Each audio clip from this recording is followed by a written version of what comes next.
কেউ কষ্টে আছে দেখলে যদি আপনার খুব খারাপ ফিল হয়, সংবাদে কোনো দুর্ঘটনার খবর শুনলে মনটা খুব বিষণ্ণ হয়ে যায়, অথবা কোথাও রক্তপাত দেখলে গা শিউরে ওঠে, তাহলে এটা ভাবার দরকার নেই যে আপনার মধ্যে কোনো সমস্যা আছে।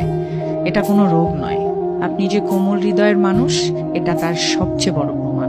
এই পৃথিবীতে এখন কেমন যেন কম বেশি সবাই রোবট হয়ে গেছে। কষ্টে কেউ মরলেও তারা ফোন স্ক্রল করায় ব্যস্ত, কেউ হাউমাউ করে কাঁদলেও বলে ড্রামা করছে।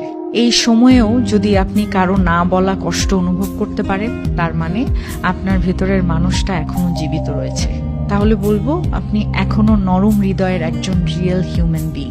তবে হ্যাঁ, মাঝে মধ্যে আপনি নিজের মন নিয়েও অসহায় হয়ে পড়েন, সবকিছুকে খুব বেশি সিরিয়াসলি নেন, ভেতরটা অনেক সময় বোঝাতে পারেন না কাউকে, তখন নিজেকে দোষারোপ করতে থাকেন। কিন্তু জেনে রাখুন, আপনার অনুভূতি শক্তি আপনার দুর্বলতা নয়, এটা আপনার অনেক বড় সৌভাগ্য।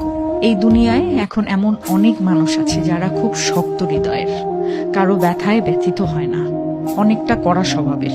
কিন্তু দিন শেষে গিয়ে দেখবেন, এরকম মানুষদের থেকে কোমল হৃদয়ের আপনি যথেষ্ট ভালো আছেন। তাই যদি আপনি খুব বেশি অনুভূতিপ্রবণ বা সংবেদনশীল হন, নিজেকে বকাঝকা না করে একটু গর্ব করুন।